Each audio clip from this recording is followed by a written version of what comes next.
A neglected dog marked by abandonment finds his only chance for redemption in a biker. But what he carries could change everything and put lives at risk. Through the golden bars of the gates of the Harrison mansion, Max watched the street activity with his amber eyes, always alert and melancholic. The black and caramel German shepherd, with his majestic stature, contrasted with the loneliness that surrounded him in that space, which, though luxurious, felt more like a private prison. The mansion, located in the heart of Beverly Hills, one of the most upscale neighborhoods in Los Angeles, was an imposing three-story structure with meticulously maintained gardens tended by a team of gardeners who came twice a week. Yet for Max, this space was merely an empty backdrop of affection, where the only words he heard were harsh commands or superficial comments about his appearance. Ethan Harrison, his owner, was a renowned businessman in the tech industry, known for his cold demeanor in business and his ability to turn failing companies into profitable empires. At 45, divorced and childless, he had acquired Max 3 years ago at a charity auction, more as a decorative piece for his property than as a companion. The backyard where Max spent his days was spacious by common standards, but small for a dog of his size and energy. A patch of grass surrounded by high walls, with only a small covered area where his water bowl sat, often empty or filled with stagnant water, and another for food, mechanically refilled by an automatic system Ethan had installed to avoid dealing with what he called a minor task. That autumn morning the air was particularly heavy, and Max felt his joints ache from the humidity. His once shiny and silky coat now showed dry patches and some bald spots, a result of neglect and lack of basic care. The house staff had strict orders not to interact with him beyond what was absolutely necessary, a rule Ethan enforced with inexplicable rigidity. Margaret, the housekeeper who had worked at the mansion for over a decade, was the only one who occasionally disobeyed the orders, tossing him extra bits of food or changing his water when no one was looking. She watched, with sadness, the state of the animal, but her fear of losing her job prevented her from doing more than those small, furtive acts of kindness. The sound of an imported car pulling into the garage announced Ethan's arrival. Max didn't even move. He had already learned that his presence was as insignificant to his owner as the artificial flower arrangements that decorated the mansion's entrance. Through the living room window he could see Ethan in his impeccable Italian suit, gesturing angrily as he spoke on his phone. "I don't care how you do it. I need those documents destroyed by tomorrow." Ethan's authoritative voice echoed through the space. "And make sure no one else has access to that information." No one understood. Max watched his owner with a mix of fear and curiosity.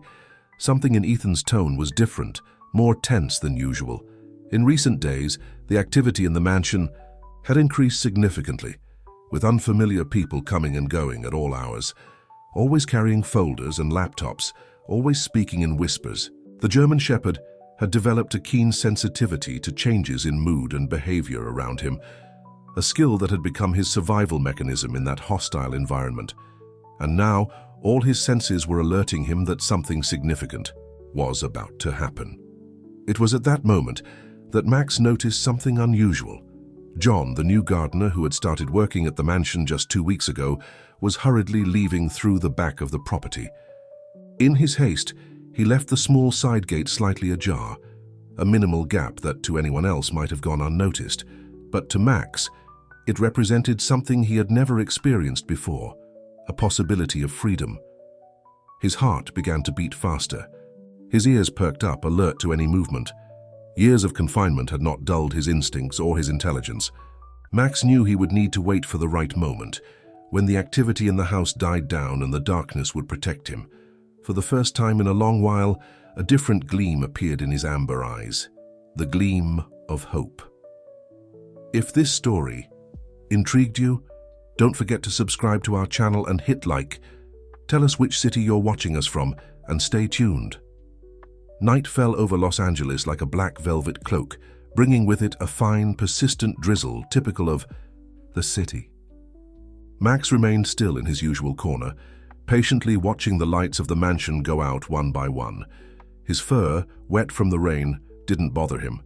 His mind was focused solely on the small opening in the side gate, his passage to the unknown. Ethan had gone out for a business dinner, taking with him his usual entourage of advisors. The mansion was quiet, with only 2 guards making their nightly rounds along the outer perimeter. Max knew their routine. Every 2 hours they would pass through his territory, shining their flashlights into the corners before moving on to the pool area. When the guards' footsteps faded into the distance, Max rose silently. Years of neglect had left their mark on his body. A slight limp in his right hind leg, the result of an old untreated injury, and a few scars hidden beneath his fur, memories of ignored accidents. Still, his movements were precise and calculated. With soft steps on the wet grass, Max approached the gate. His heart pounded, not out of fear but anticipation. The collar around his neck, a leather accessory Ethan had chosen more for aesthetics than functionality, was loose enough not to hinder his movements. A gust of wind brought with it the sounds and smells of the city. A symphony of distant car horns, the aroma of food from nearby restaurants, the scent of rain on the asphalt.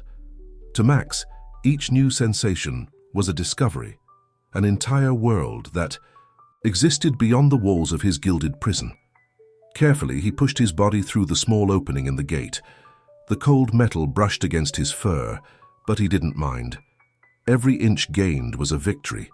Every movement brought him closer to freedom.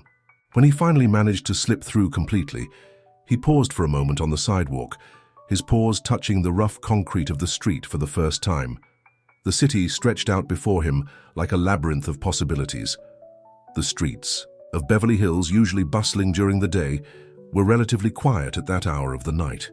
Max took one last look at the mansion, not with longing, but with the certainty that he would never return to that place. He began to walk, first slowly, then faster, letting his instincts guide him.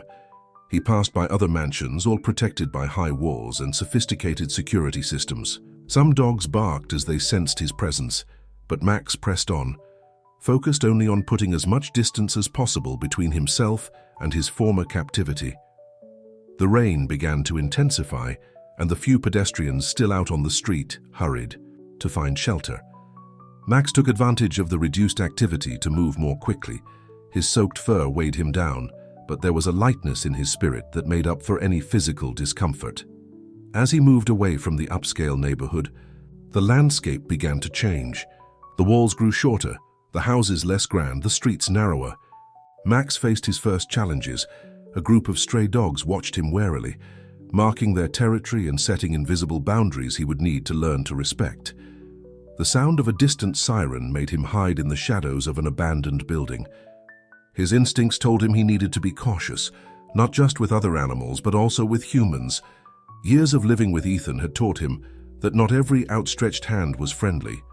Hunger began to set in, a reminder that his survival now depended solely on himself. The smell of food from a hot dog stand made his stomach growl, but Max knew he had to be careful. There was much to learn about this new life, how to find food where it was safe to rest. The night wore on, and Max continued his journey, moving farther and farther away from Beverly Hills.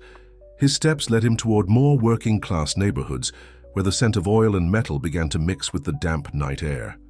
Unknowingly, he was approaching a place that would change his life forever, a small motorcycle shop on the outskirts of the city. Meanwhile, back at the Harrison mansion, the security guards still hadn't noticed his absence. The automatic feeding system continued to pour kibble into his empty bowl, and the rainwater filled his drinking dish. But Max was already too far away to care. For the first time in years, he was truly alive, truly free. Dawn found Max exhausted, his paws sore from the long journey through the night. The rain had stopped, but his fur was still damp and tangled. He found temporary shelter among stacked boxes in the back of a mechanic's shop, where the smell of oil and metal mingled with the aroma of freshly brewed coffee coming from inside the building. Robert arrived at his shop as he did every morning, right at 6 o'clock. At 38, his face bore the marks of a man who had built his life with his own hands. His calloused fingers betrayed years of working with engines and tools, but his brown eyes held a kindness that not even life's hardships had managed to erase. "Good morning, Joe," greeted his only employee, who was already organizing the tools for another day of work. The shop, engines and commenters, wasn't large, but it had earned a loyal clientele in the Silver Lake neighborhood thanks to Robert's honesty and dedicated work. As he prepared the shop to welcome the first customers of the day, Robert noticed something unusual. Some materials at the back of the shop seemed to have been disturbed, and there were wet paw marks on the cement floor. Following the trail, he found Max curled up among the boxes, trembling slightly.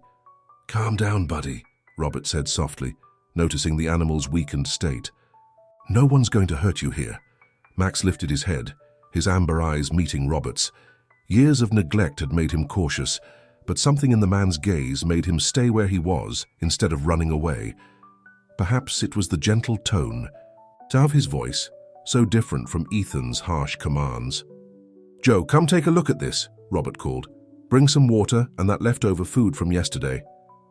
Joseph approached carefully, whistling softly at the sight of the animal's size. "Wow, boss, this dog is purebred. Look at his size, but he's really beaten up."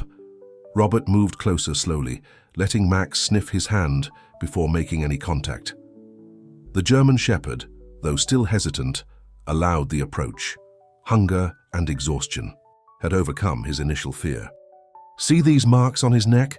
This collar is way too tight," Robert observed, noticing the abrasions under the Italian leather.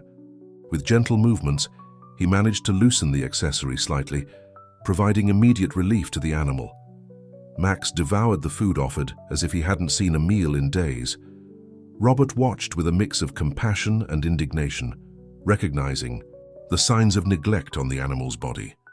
The limping in the hind leg, the patches on the fur, everything pointed to a history of neglect.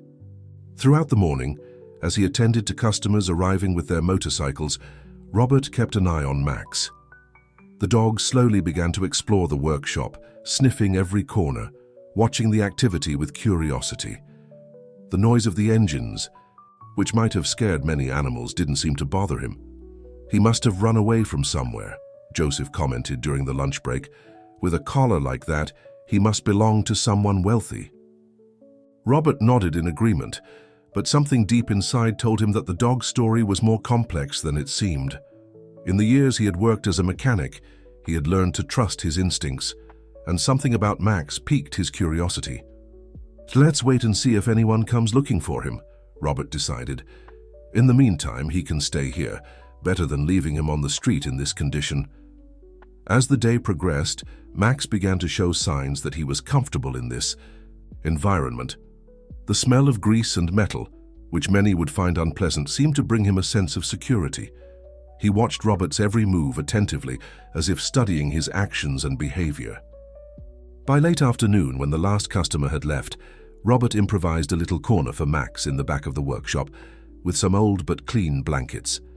The German Shepherd, for the first time in a long while, lay down without fear of being scolded or ignored.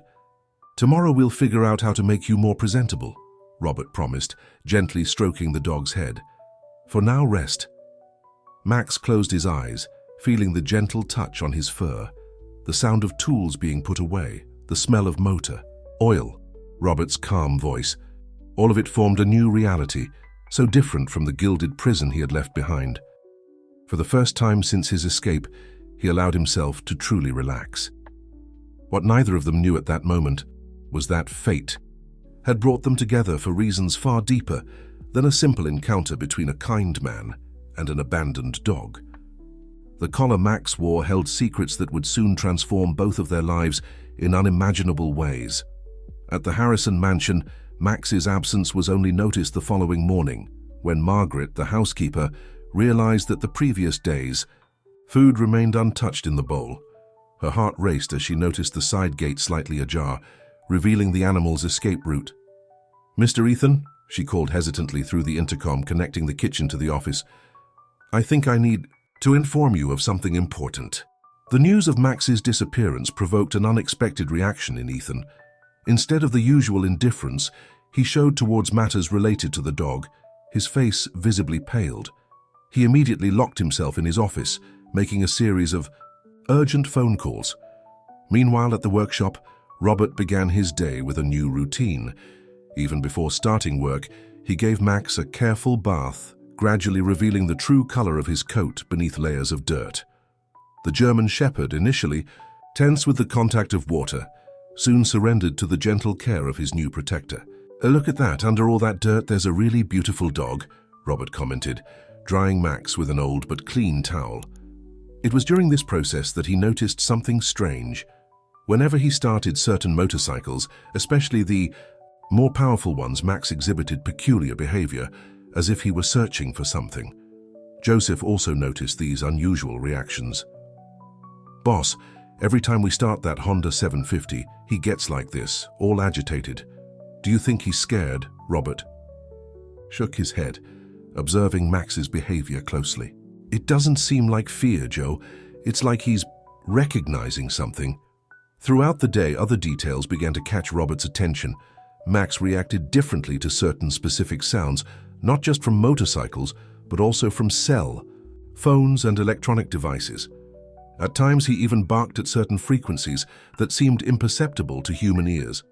During lunch, while sharing his packed meal with Max, Robert received a visit from Mrs. Cecilia, a longtime customer who always brought homemade cookies when she came for her scooter's maintenance. Upon seeing Max, she immediately recognized the breed. "What a beautiful German Shepherd," she exclaimed, offering a cookie to the dog. "But this collar, it's fancy, huh? Must have cost a fortune." Robert examined the collar more closely for the first time.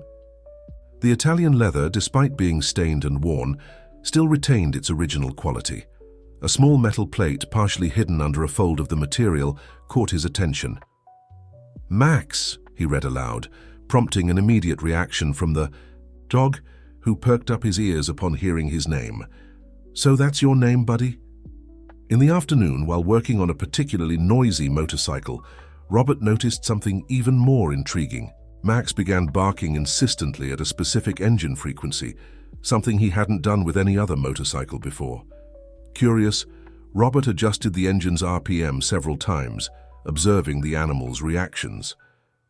"There's something different about this sound that he recognizes," Robert murmured to himself, making mental notes about the dog's behavior. At the end of the day, as he was organizing his tools, Robert was surprised by an unexpected visitor. A well-dressed man, with the air of an executive, parked his imported car in front of the shop. Max, who had been calm until then, immediately hid in the back of the establishment. "Good afternoon," the man said, his eyes scanning every corner of the shop. "I'm looking for a missing dog, a German Shepherd." Robert felt a chill run down his spine. Something about the man's tone instantly put him on alert. "I'm sorry, but I haven't seen any German Shepherds around here," he replied, keeping his tone casual. The visitor left a card on the counter. "If you happen to see anything, get in touch. There's a good reward." After the stranger left, Robert examined the card. There was no name, just a phone number. Max, who had stayed hidden the entire time, only reappeared when the sound of the car was already distant. "There's something very strange about this whole story," Robert reflected, watching Max cautiously approach. The dog's behavior during the stranger's visit only confirmed his suspicions that there was more to this story than just a simple case of a lost animal. That night, before closing the shop, Robert made a decision. Max wouldn't just be a temporary guest, he had found a home there. Something in his instinct told him that the dog needed protection, and he was determined to find out why. A week had passed since the mysterious man's visit to the workshop. Robert had noticed an increase in unfamiliar cars driving slowly down the street, too slow to be just lost drivers. Max continued to exhibit intriguing behaviors, especially when certain types of electronic devices were turned on near him. During a particularly busy morning, while adjusting the chain of a motorcycle, Robert was surprised by an accidental discovery. When he passed a metal detector borrowed from a friend near Max's collar, the device emitted an unusual signal. "That's strange," murmured Robert, examining the collar more closely. Carefully, he began to inspect the accessory, feeling something rigid hidden between the layers of Italian leather under his fingers. Max remained extraordinarily still during the examination, as if he understood the importance of the moment.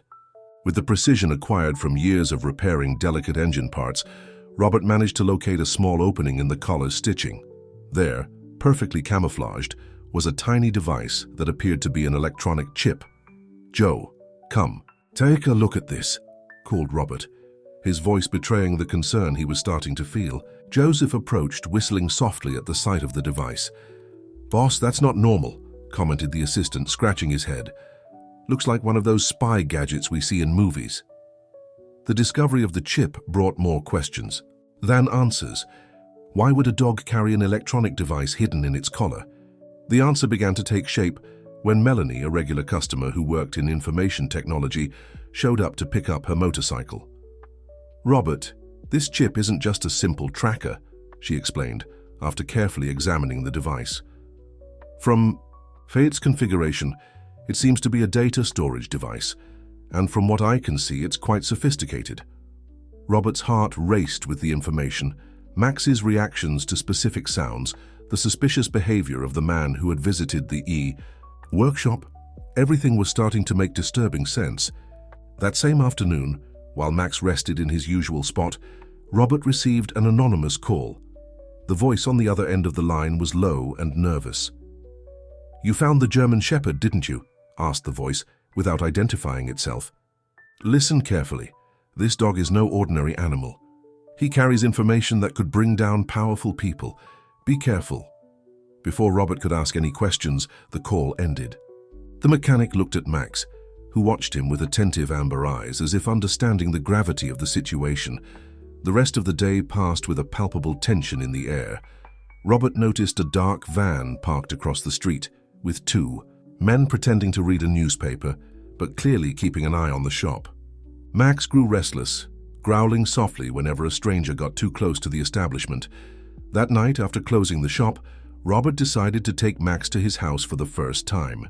He lived in a small two-story house at the back of another property, a simple but cozy place that rarely received visitors. "Tonight you're staying at my place, buddy," he said, patting the dog's head. "I don't like all this strange activity around here."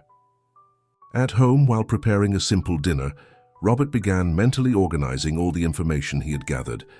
Max watched him from the kitchen doorway, his presence a constant reminder that something bigger was at stake. "What secret are you keeping, huh?" Robert asked, more to himself than to the dog. Max tilted his head as if pondering the question. A noise outside caught both their attention. Max immediately went on alert, his ears perked up and muscles tense. Robert turned off the lights and cautiously approached the window. Two men were talking in low voices near his gate, their faces partially lit by the streetlight. "We need to find that dog," one of them said. "The boss is getting impatient. If that information leaks..." Robert felt a chill run down his spine. Whatever Max was carrying on that chip, it was something big enough to set powerful people in motion. He looked at the German Shepherd, who kept his eyes fixed on the window, on guard. The decision was made. No matter what happened, he would protect Max, not just out of compassion for the animal, but because his instinct told him there was something much bigger at stake, something that needed to come to light. The next morning, Robert arrived earlier than usual at the workshop with Max by his side. The sleepless night had left dark circles under his eyes, but his determination was stronger than ever. He needed to act cautiously and wisely to protect Max and uncover the truth behind the mystery. Melanie, the tech-savvy client, had agreed to arrive before business hours to examine the chip found on the collar more closely. While they waited for her, Robert watched Max interact with different equipment in the workshop, now paying closer attention to his specific reactions. "It's like he's searching for something," murmured Robert, noticing how Max behaved differently near certain electronic frequencies. Melanie arrived promptly, carrying a case full of equipment. Her youthful face showed the same curiosity she had displayed the day before when examining the device. "What I discovered last night left me intrigued," she said, pulling a laptop from the case. "This chip isn't a standard model. It's an advanced prototype for data storage with military-grade security protocols." Robert furrowed his brow. "Military? What do you mean?" "It's a system developed to transport highly sensitive information," explained Melanie, connecting some equipment. "The interesting part is that it responds to specific sound patterns. It's like an activation key based on frequencies."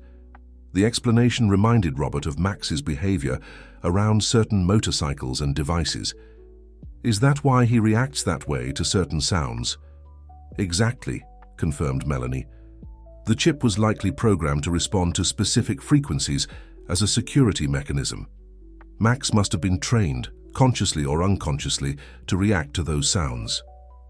As they talked, Joseph arrived at the workshop, bringing along his brother Paul, who worked as a security guard at a shopping mall. Robert had asked for his help to better understand the suspicious activity around the workshop. "Those guys aren't amateurs," commented Paul after hearing Robert's account of the men surveilling the place. "From the description, they sound like professionals. You all need to be very careful." Max, who had been resting in his corner, suddenly perked up his ears. Seconds later, they heard the sound of a car parking in front of the workshop. Paul quickly positioned himself strategically, while Melanie put away her equipment. An elegant woman, appearing to be around 50 years old, stepped out of the car. Her eyes showed exhaustion and worry. Surprisingly, Max didn't show any hostility toward her presence. "My name is Helen," she introduced herself, her voice trembling slightly. "I worked for Ethan Harrison until last week. I know why you're looking for Max." The small group exchanged tense glances. Robert gestured for her to come in and closed the workshop gate. Helen sat down on a chair offered by Joseph, her hands nervously clutching a designer handbag. "I was Mr. Harrison's executive secretary," she began. "I saw things, documents, conversations. He's involved in a very big scheme. The chip Max carries contains evidence of everything," Melanie intervened. "What kind of evidence?" "Documents, recordings, spreadsheets," replied Helen. "Ethan kept everything on a secure server, but he made a backup on a special device. When he found out the company was being investigated, he hid the information in the most unlikely place he could think of, in the collar of his neglected dog." The revelation hit the group like a bombshell. Max approached Helen, sniffing her as if he recognized her from somewhere. "He ignored me as much as he ignored Max," Helen continued, gently running her hand over the dog's fur. "He never imagined I could notice his schemes. When Max disappeared, I panicked. I knew it was only a matter of time before they found out." Robert processed the information, connecting the dots. "That's why that man came here. They have people searching all over the city," confirmed Helen. "It's not just the evidence at stake. If this content goes public, a lot of powerful people could fall." Paul, who was watching the street through a crack in the door, warned, "There's suspicious movement outside again. We need a plan." Melanie carefully packed her equipment. "I can try to decode the content on the chip, but it will take time, and we need to make sure we're safe to do it." The group spent the next hour discussing possibilities, while Max remained alert, his eyes attentive to every movement outside the workshop. Robert looked at each person present, people who just a few days ago were mere acquaintances and now found themselves united by a cause greater than themselves. "We can't let them recover this information," Robert decided. "Whatever is on that chip, the public has the right to know." What none of them knew at that moment was that their decision to protect Max and expose the truth would set off a chain of events that would forever change not only their lives, but also the fate of many others. The news hit Robert like a punch to the gut. The morning after Helen's visit, the local papers ran a headline that made his blood run cold. "Businessman offers $1 million reward for missing German Shepherd." A photo of Max, much more groomed and in his prime at the mansion, took up a significant portion of the page. "Pet dog of prominent businessman goes missing in Beverly Hills. Ethan Harrison offers $100,000 for the return of his pet," the article read. The text described Max as a beloved member of the family and Ethan as a dedicated and concerned owner. "What nerve!" exclaimed Joseph, crumpling the newspaper in anger. "Beloved member of the family. Dedicated." He barely even looked at. Poor Max. Robert remained silent, watching Max, who, oblivious to his sudden fame, rested peacefully in his corner of the workshop. The reward amount was tempting for many, and he knew it would only complicate the situation further. Melanie had spent the entire night working on the chip, protected by Paul in a safe location. Over the phone, she shared her initial findings.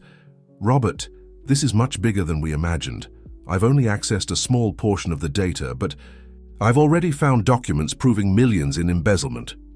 The morning had barely begun when the first curious onlookers started showing up at the workshop. some with flimsy excuses about issues with their bikes, others not even bothering to hide their true intentions. "Hey, you haven't seen a German shepherd around here, have you? There's a good reward," they asked, hopefully scanning every corner of the shop. Max had been temporarily hidden at Mrs. Cecilia's house, the customer who loved homemade cookies, who lived just a few blocks from the workshop. The elderly woman, after hearing the full story, didn't hesitate to offer her help. "You can leave Max here as long as you need," she said, her firm voice revealing a strength her fragile appearance didn't suggest. "No one's going to think to look for a mansion dog in an old lady's house."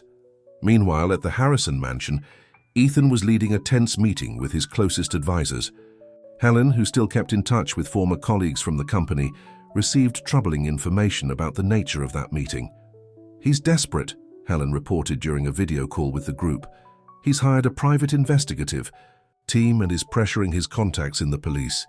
The story about the missing dog is just a cover to conduct citywide searches without raising suspicion." The pressure escalated when a police cruiser pulled up in front of the workshop. The two officers who stepped out of the car were carrying the day's newspaper. "Good morning," one of them greeted, carefully observing the surroundings. "We're making rounds in the neighborhood looking for a missing dog. Have you seen anything suspicious in the past few days?" Robert stayed calm. Years of dealing with difficult clients had given him a good poker face. "No, officers. I only heard about the case from the newspaper this morning." "Sad story, isn't it?" The police asked a few more questions and left, but Robert knew that wouldn't be their last visit. The net was closing in, and they needed to act fast. That afternoon, during a quieter moment, Robert received an unexpected visitor. Richard, one of his oldest clients and the leader of a biker group, showed up at the shop with a proposal. "Robert, I've heard some things," he began, his voice low and cautious. "Me and the guys can help. We have connections, we know the city like the back of our hands. If you need to mobilize trustworthy people, just say the word." The offer of help was tempting, but Robert hesitated. Every new person involved in the story meant another point of vulnerability. On the other hand, they needed allies. That night, after closing the shop, Robert met with Melanie, Paul, Helen, and Joseph at Mrs. Cecilia's house. Max, lying at the feet of his temporary hostess, seemed more relaxed than in recent days. "I managed to decode another part of the files," announced Melanie, opening her laptop. "There are overpriced contracts, bribes, falsified documents. There's enough material here to take down not just Ethan, but several important people." "The problem is how to release this without putting everyone at risk," pondered Paul, his experience in security making him think about the weak points of the plan. Mrs. Cecilia, who until then had only listened while petting Max, surprised everyone with a suggestion. "My nephew is an investigative journalist. He would know how to handle this kind of information the right way." The group discussed the possibility, weighing the pros and cons. The night wore on, and with it grew the certainty that time was running out. Somewhere in the city, Ethan Harrison was mobilizing resources and people to find Max, and they needed to be smarter and faster. Mrs. Cecilia's suggestion about her journalist nephew opened new possibilities for the group. Franklin Roberts was an investigative reporter for the Los Angeles Times and had a solid reputation for his stories on corruption and corporate misconduct. "He's taken down big names before," explained Mrs. Cecilia, serving coffee to everyone. "And most importantly, he knows how to protect his sources." Melanie continued working on her laptop, her fingers flying over the keyboard as more information was uncovered from the chip. "There's something here about a project called Operation Crystal. It seems to be a scheme involving technology bids for public agencies." Max, who had been quiet until then, suddenly perked up his ears. The sound of motorcycles approaching put everyone on alert, but they soon recognized the distinctive rumble of Richard's Harley-Davidson. The leader of the bikers wasn't alone. With him was Amanda, a young lawyer who provided legal assistance to the biker group. "Sorry to show up like this," said Richard, introducing Amanda. "But after hearing the whole story, I thought we needed someone who understands the legal side of all this." Amanda listened intently as the group updated her on the situation. Her eyes lit up as she examined some of the information already decoded by Melanie. "This is pure gold," she commented, reviewing the documents, "but we need to act very carefully. It's not just about the legality of obtaining this evidence, but also the safety of everyone involved." As they discussed strategies, Max approached Amanda, sniffing her curiously before lying down at her feet. A behavior they had noticed was his seal of approval for trustworthy people. "Max has a sixth sense for judging people's character," observed Robert, smiling. "So far, he hasn't been wrong once." The lawyer scratched behind the German shepherd's ears as she explained, "We can use animal protection laws to our advantage. The conditions Max was kept in are clearly a case of mistreatment. That can give us legal cover while we work on the bigger case." Richard added, "My contacts confirmed that Ethan hired a private security company. They're all over the city, posing as ordinary people." The information made Paul stand up and walk to the window to check the street activity. "We need to create a distraction, something that makes them look in the wrong place." It was Joseph who came up with the idea. What if we spread false stories about Max being spotted in different parts of the city? With the rewards so high, everyone will want to look for him. "That could work," agreed Amanda, "especially if we use social media to spread the information. The more people looking in the wrong places, the better." Melanie looked up from her laptop. "Guys, I just found something big.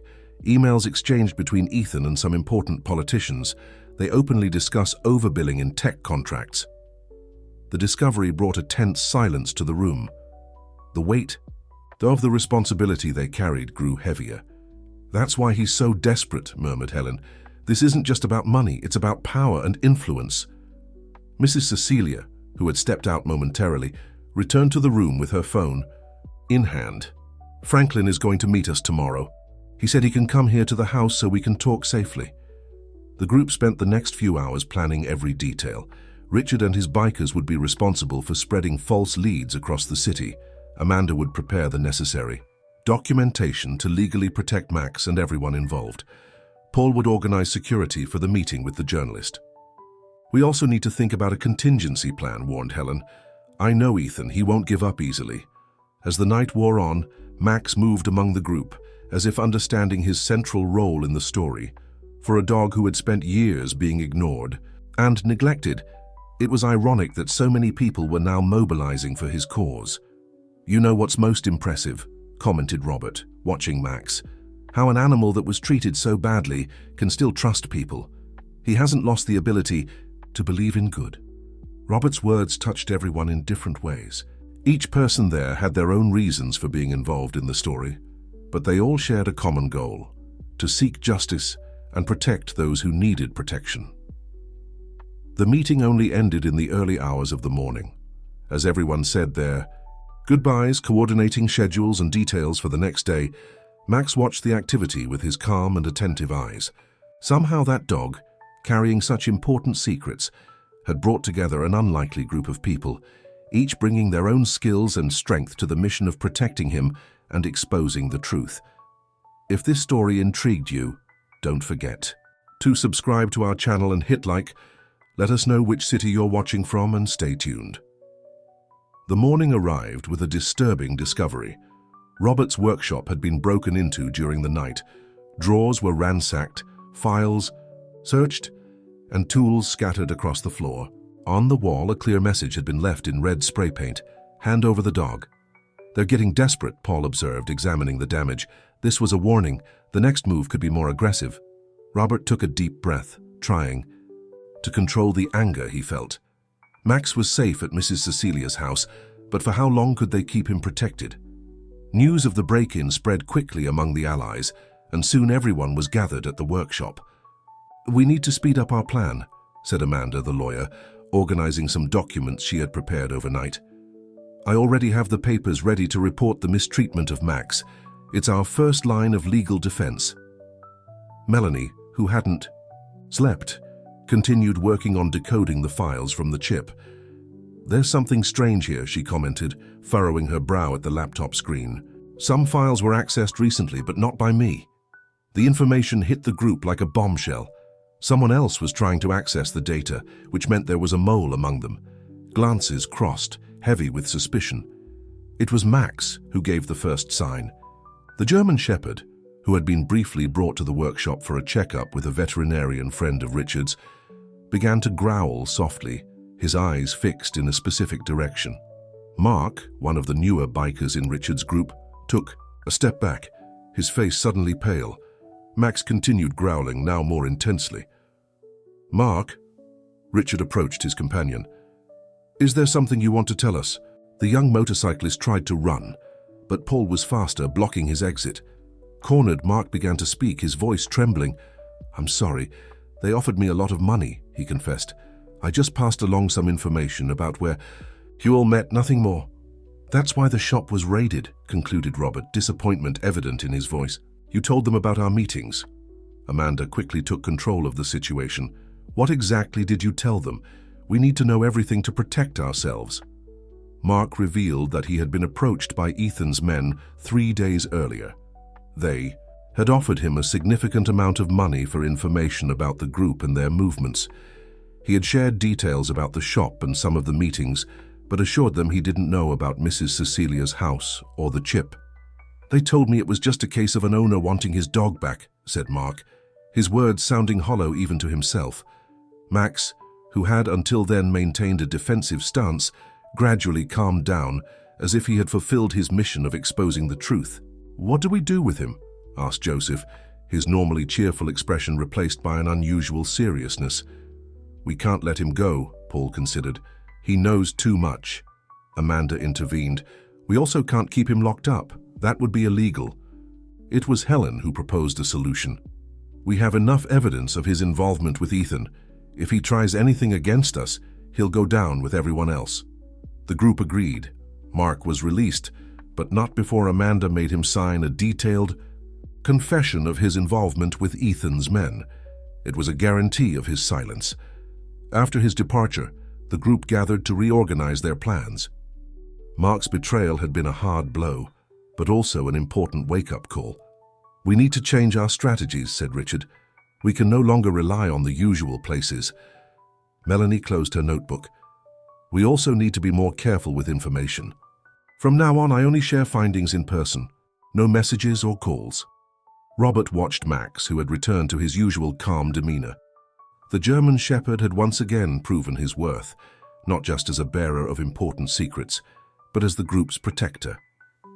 "If it weren't for Max," Robert began, but was interrupted by a noise from the street.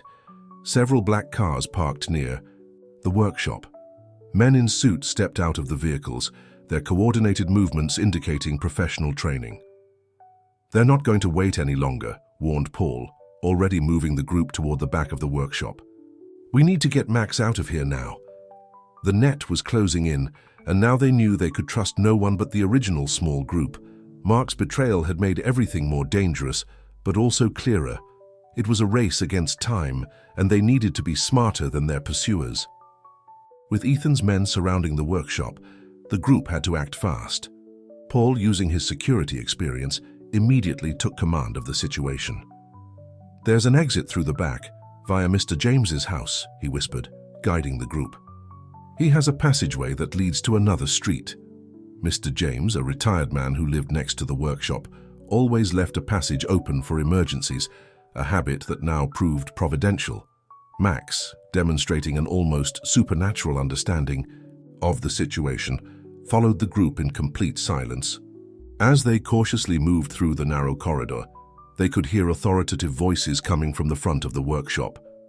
"In the name of Mr. Harrison, we demand a search of the premises."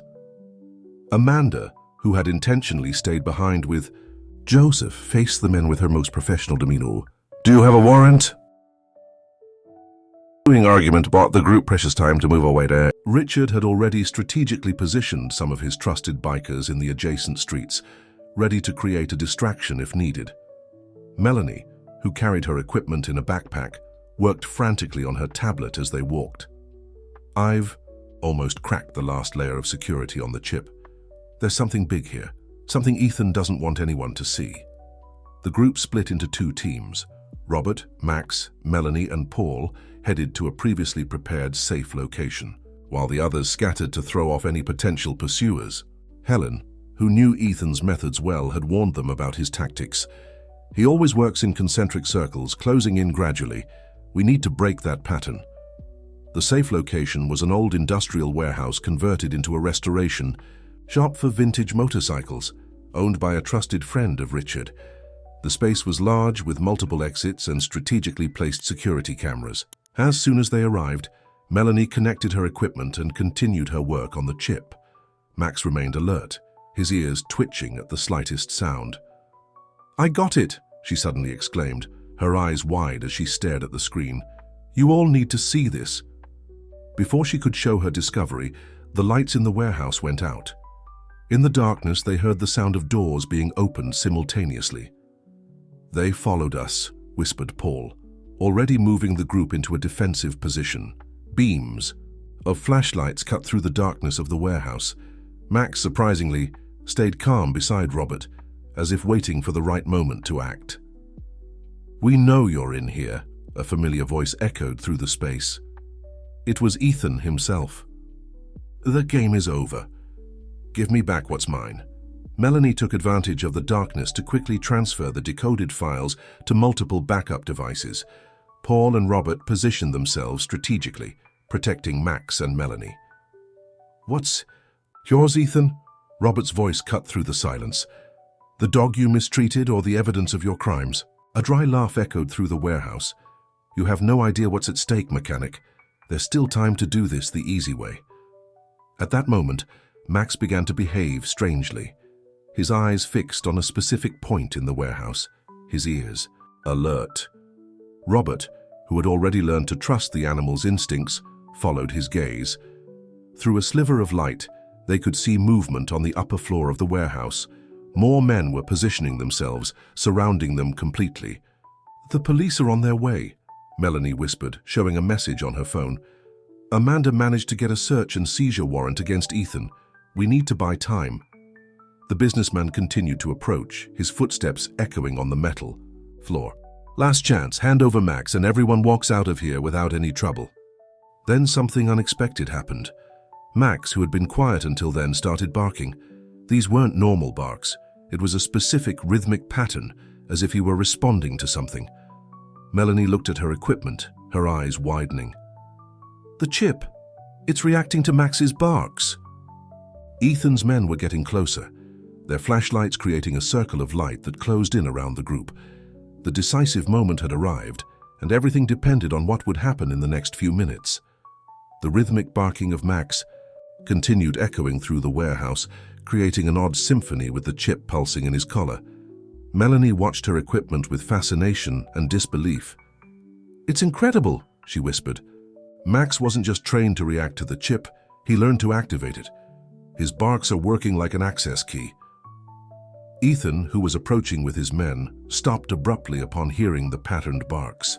His face, partially illuminated by the flashlights, showed a mix of surprise and anger. "Impossible," he muttered. "How could this "Don't underestimate the intelligence of those you've neglected, Ethan," interrupted Helen, suddenly appearing from one of the warehouse's side entrances. She wasn't alone. Franklin, the journalist nephew of Mrs. Cecilia, was with her, accompanied by a news crew. Max continued his pattern of barks, and with each sequence more files unlocked on Melanie's equipment. On her computer screen, documents and videos began cascading into view. "It's all here," announced Melanie, her voice trembling with excitement. "Overpriced contracts, bribes, secret meetings." Max wasn't just carrying the files, he was the key to unlocking them. Franklin had already positioned his team strategically. Cameras were rolling, capturing every moment, every reaction. Ethan looked around, realizing he was being filmed, his empire crumbling before the cameras. "You have no idea what you're doing," he threatened, his voice losing its usual arrogance. "There are powerful people involved in this."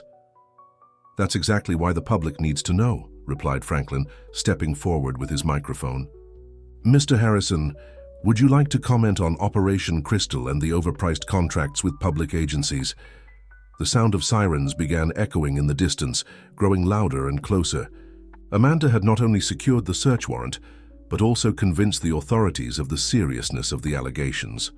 Max, as if understanding that his mission was complete, stopped barking and returned to Robert's side, maintaining a protective stance. The mechanic gently patted the animal's head, proud of his courage and intelligence. "You know what's most ironic, Ethan," said Robert, his voice calm but firm. "You chose to hide your evidence in a living being you despised, thinking no one would pay attention to him. But it was Max, with his intelligence and loyalty, who ended up defeating you." Ethan's men, realizing the situation had drastically changed, began to retreat. The businessman, seeing himself abandoned by his security, tried one last move. "I can pay 10 times more than you can imagine," he offered, desperation evident in his voice. "We can make a deal." "Some things are priceless, Ethan," replied Helen, who knew her former boss's greed all too well, like dignity, justice, and the love of an animal. The warehouse doors burst open with a loud crash, and federal police agents stormed the premises. Amanda accompanied them, along with other investigators who had long been monitoring Ethan's suspicious activities. "Ethan Harrison," announced one of the agents, "you are under arrest for investigation on suspicion of corruption, bid rigging, and forming a criminal organization." As Ethan was led out of the warehouse, Max watched everything with an almost human-like serenity. His gaze showed no anger or vengeance, only the peace of someone who had finally fulfilled their purpose. Melanie continued compiling the unlocked files, now with the help of federal police technicians. "It's incredible," she commented. "Max didn't just store this information, he protected it. Each barking pattern corresponded to a specific decryption sequence. Franklin and his team documented everything, ensuring the story would be told in its entirety. The cameras captured not only Ethan's arrest, but also the moments of unity between Max and his protectors. "I think you can have a normal life now, buddy," Robert said to Max, who responded with a joyful bark, quite different from the coded patterns of before. The day was dawning as the last agents left the warehouse. The group of friends, exhausted but relieved, gathered in an informal circle. Max moved among them, receiving affection from each one, as if thanking them for their help and loyalty. The story of Max and the downfall of Ethan Harrison dominated the headlines of the newspapers in the following weeks. Franklin Roberts' meticulously crafted and documented report revealed not only the corruption scheme, but also the incredible journey of a dog who, despite being neglected, became a key figure in unraveling one of the biggest corporate scandals of the year. Robert's workshop had turned into an impromptu meeting spot for the group, who now gathered regularly to follow the developments of the case.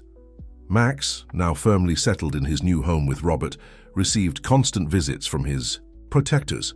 "The investigators are still uncovering branches of the scheme," Amanda commented during one of these gatherings, flipping through a hefty file. The information from the chip opened several investigative fronts. Melanie, who had been invited to assist the federal police's technical forensics team, was impressed by the complexity of the security system that Max had helped unlock. "It wasn't just a coincidence," she explained. "Ethan developed a biometric system based on sound patterns, but he never imagined that Max could learn to replicate those patterns. It's like he created his own password."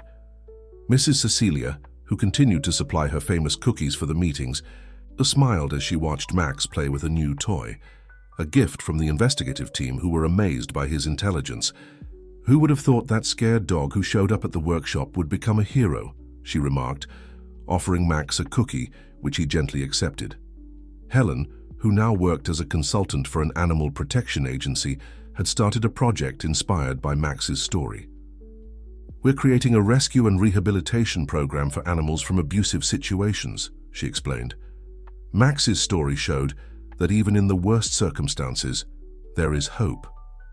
Richard and his biker friends had become informal protectors of the workshop and Max, making regular rounds to ensure that none of Ethan's associates attempted any retaliation. "But I don't think we need to worry," Richard said, watching Max play with Joe. "Most of those involved are cooperating with the investigations to reduce their sentences." Paul, using his experience in security, had helped develop a protection system for witnesses and whistleblowers in the case. "The most important thing is that we managed to protect not only Max, but also all the people who risked themselves to help," he commented. The most visible transformation, however, was in Max. His fur, now well-groomed, shone with health. His old limp had significantly improved with proper veterinary care, and his amber eyes reflected the joy of someone who had finally found their place in the world. Robert had adapted a special space for Max in the workshop, with a comfortable bed and toys, but the German Shepherd preferred to stay close to him while he worked, attentively watching every move, as he had always done. "You know," said Robert, during a quiet moment in the workshop, "sometimes I wonder who saved whom in this whole story." The workshop, engines and code had become more than just a workplace. It was a symbol of how ordinary people, united by a just cause, could make a difference. Regular customers always asked to see Max, and the dog greeted everyone with the same serene dignity that defined him. Franklin Roberts had published a series of reports on the case, focusing not only on the corruption scandal, but also on the incredible network of solidarity that formed around Max. This is a story about loyalty, courage, and the ability of good to triumph over greed, he wrote in his final article. But above all, it's a story about how love and compassion can transform lives, whether human or not. On a quiet afternoon, as the sun set over Los Angeles, Max rested beside the motorcycle that Robert was repairing. The sound of engines, which once served as triggers for his secret codes, was now just background music for his new life. "You're much more than a hero, you know," said Robert, scratching behind Max's ears. "You taught us that sometimes the greatest treasures are found in the most unlikely places." Max responded with a soft bark, different from the codes he had used to unlock the files. It was simply the sound of a happy dog, finally at home. 6 months had passed since Ethan Harrison's arrest. The old mansion in Beverly Hills, once a symbol of opulence and loneliness, had been converted into a rehabilitation center for rescued animals, the result of a legal agreement that allocated part of the businessman's assets to social causes. Helen, now the director of the project, walked through the same gardens where Max used to be isolated. The space had been completely transformed, with areas designed for exercise, toys, and, most importantly, plenty of love and attention for each rescued animal. "It's amazing how everything has changed," she commented to Amanda, who was visiting the center for a meeting about legal matters. "Every time an animal is rehabilitated and finds a new home, I think of Max and how one story can change so many lives." The case had triggered a series of investigations that went far beyond Ethan. Operation Crystal, as it was dubbed by the press, revealed a scheme involving dozens of businessmen and politicians. The information stored on Max's chip proved to be just the tip of the iceberg. At the workshop, which had also undergone transformations, Robert expanded the business. A new space had been created specifically to care for animals. A small veterinary clinic operated in partnership with his establishment, offering free care for stray animals and affordable prices for the community. It was Max's idea, Robert joked whenever someone praised the initiative. The German Shepherd, now fully recovered and happy, had become a sort of neighborhood mascot, receiving constant visits from children and adults who knew his story. Melanie, who had gained national recognition for her work in decoding the files, was now leading a technology project focused on animal protection. Her team was developing GPS collars and monitoring systems to help locate lost or abandoned animals. "The technology that Ethan used for evil, we are turning into something positive," she explained during a lecture about the project. "Each collar now serves to protect, not to hide dark secrets." Richard and his group of bikers had become official partners with the rehabilitation center, transporting rescued animals and participating in awareness campaigns. On Sundays, they organized charity rides that attracted hundreds of bikers, each contributing donations to the animal cause. "Who would have thought we'd be doing this one day?" he commented, watching his companions help unload supplies at the center. Max changed not only our lives, but also the way we see the world. Paul had developed a special training program for security personnel working in animal protection, teaching techniques for handling delicate rescues and risky situations involving abused animals. "Every case is unique," he explained to the students, but Max's story taught us that we need to be alert to the signs. Sometimes what seems like just a case of abandonment can hide something much bigger. Mrs. Cecilia remained a constant presence in everyone's lives. Her cookies were now famous, not only among humans, but also had a special version for the animals at the rehabilitation center. Her home had become an informal meeting point for the group, who regularly gathered to share stories and plan new initiatives. "Family isn't just about blood," she said, serving coffee to everyone. "Sometimes it forms in the most unexpected moments, through the most unlikely connections." Max's story had also inspired changes in legislation. Amanda, working tirelessly, had managed to pass stricter measures against animal abandonment and abuse. Her law firm now had a specialized division for animal rights. "Every victory in court is a tribute to Max," she said during an interview. "He showed us that fighting for what's right is worth it, no matter how powerful the opponent." Joseph, who continued working at the shop with Robert, had become a dedicated advocate for the animal cause. In his spare time, he taught mechanics to neighborhood youth, always including lessons on respect and care for animals. "Max taught me that everyone deserves a second chance," he explained to the students. "Sometimes all someone needs is an opportunity to show their true worth." Franklin, with his reporting on the case, had won an investigative journalism award. But more important than professional recognition was the impact the story continued to have on society. "Every week, I receive messages from people who were inspired by Max's story," he shared during a talk. "These are stories of adoption, rescues, and people who decided to make a difference in their communities." One Saturday morning, a year after the events that changed their lives, the group gathered at the workshop for a special celebration. It was the one-year anniversary of Max's arrival at that place, transforming not only the physical space, but also the hearts of everyone who gathered there. The workshop was decorated with balloons and banners, and an area had been specially prepared to welcome several rescued animals that were now part of the extended family formed through Max's story. "Sometimes I catch myself thinking about how it all began," reflected Robert, watching Max play with some neighborhood kids. "A scared dog seeking shelter on a rainy night, and look what it has become." The transformation went far beyond the physical space. The Engines and Cameron workshop had become a community landmark, not just for mechanical services, but as a hub for animal welfare awareness and support.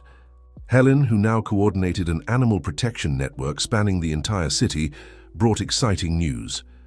"The model we created here is being replicated in other cities. We already have 3 rehabilitation centers operating in the same way." Melanie had developed an app that connected animal rescuers, veterinarians, and potential adopters, streamlining the process of rescue and responsible adoption. The system, named the Max Project, had already helped find homes for hundreds of animals. "Technology can do a lot of good when used the right way," she explained, demonstrating the app to some interested visitors. "Every rescued animal is a new story of hope." Amanda arrived at the celebration with another victory, the approval of a municipal law requiring the installation of identification chips in all domestic animals. "Of course, these chips are very different from the one Max carried," she joked. "They're for protection, not for hiding secrets." Richard and his bikers had organized a special parade for the occasion.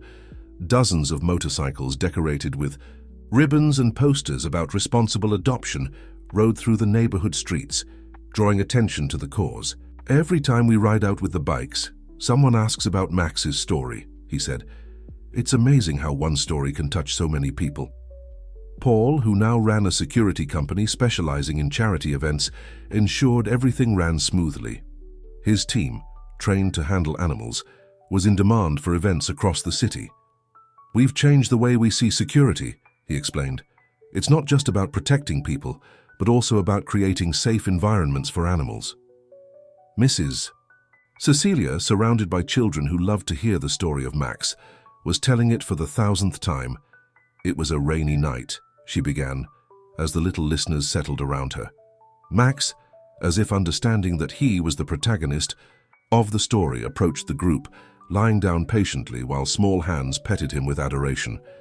Joseph, who had become a dedicated animal protector, proudly showed the adaptations made in the workshop. Every space was designed to welcome both people and animals. "It's a new way of working." Franklin, who continued documenting the evolution of the project, captured images for a new report. The story didn't end with Ethan's arrest. In fact, it was just the beginning of something much bigger. The celebration stretched into the afternoon, with people from the neighborhood showing up to join in, bringing their own pets and stories of how they were inspired by Max's journey. "Just look," commented Robert, observing the activity. "A mechanic's workshop has turned into a meeting point of love and hope. Who could have imagined?" Max moved among the guests with the same serene dignity as always. His amber eyes, once marked by sadness, now shone with a quiet joy. He had found not just a home but a mission. "The true hero of this story," said Helen, watching Max receive affection from everyone, "isn't just Max, but what he represents. The ability to turn pain into hope, abandonment into love, and loneliness into community." The afternoon began to fall over Los Angeles, and the celebration continued. In the sky, clouds formed, hinting at another typical drizzle for the city. But this time, unlike that night a year ago, there was no fear or uncertainty. There was only the certainty that sometimes the greatest transformations begin in the most unlikely moments. On a quiet Sunday afternoon, 2 years after Max's escape from the Harrison mansion, the Engines & Co. workshop was especially busy. A television crew was setting up their equipment for a special report on the animal rehabilitation program that had been born there, now nationally recognized as a model for integrating businesses and animal welfare.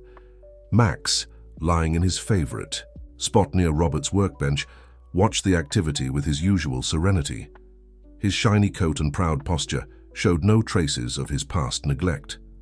The old collar with the microchip had been kept as historical evidence in the case against Ethan, replaced by a new, simple and comfortable one, a symbol of his freedom. "It's incredible to think about everything that's happened in these 2 years," reflected Robert, preparing for the interview. The workshop had transformed into something much bigger than its walls could contain. Beyond mechanical services, it now housed a model veterinary clinic, a dog training center, and a community space where people and animals could meet and connect. Helen arrived early for the recording, bringing exciting news. The project has expanded to 5 states. There are already over 50 rehabilitation centers operating under the model we created here. The program developed by Melanie, the Max Project, had become an international success story. "We just closed a partnership with Animal Protection Organizations in Europe," she shared, showing on her tablet the impressive numbers of animals rescued and homes found through the app. Amanda, who now chaired an NGO focused on animal rights, brought her own contribution to the special day. The new animal protection legislation has been approved at the federal level. The Max case was crucial in raising awareness among lawmakers. Richard and his motorcyclists had become a respected force in the animal protection scene. His group, now officially registered as Two-Wheeled Angels, coordinated rescues and transports of at-risk animals across the country.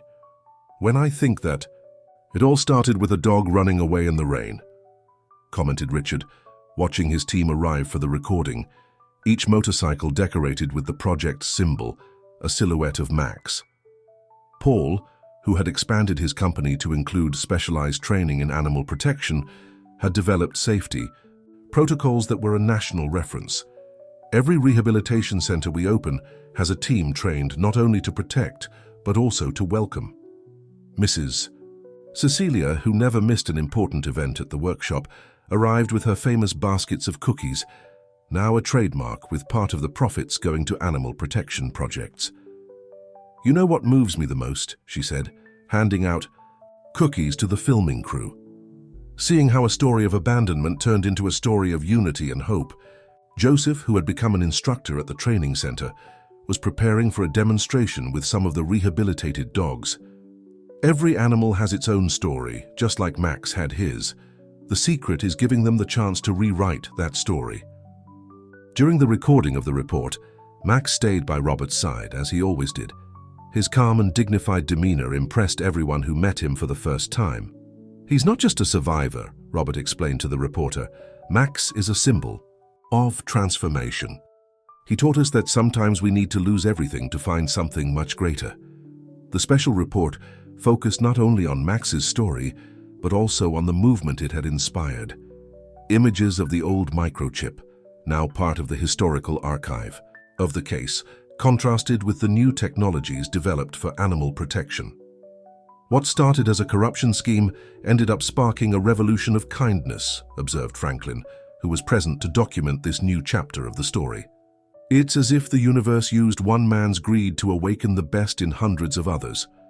At the end of the recording, as the crew packed up their equipment, the group gathered for a moment of reflection. Max, as if understanding the importance of the moment, positioned himself at the center of the circle. "Look at this," said Helen, moved. "We started as strangers brought together by a runaway dog, and now we're a family that grows stronger every day." Robert knelt beside Max, his eyes welling up. "You didn't just change our lives, buddy.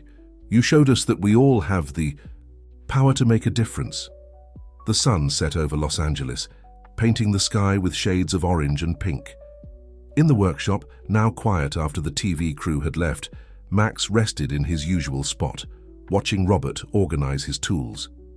"You know, Max," said Robert, sitting beside his loyal companion, "sometimes I think you planned all of this, running away that rainy night, finding this workshop, as if you knew this would be the start of something bigger." Max responded with a soft bark, his amber eyes glowing with the wisdom that only dogs seem to possess.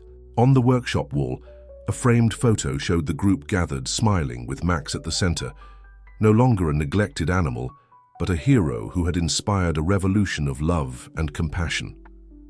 Max's story continued to inspire people across the country, proving that sometimes the greatest treasure isn't hidden in chips or secret documents, but in the transformative power of love and kindness. And so what began as a desperate escape on a rainy night turned into a movement that would keep changing lives, one paw at a time. If this story interested you, don't forget to subscribe to our channel and hit like. Let us know which city you're watching from, and we'll keep going.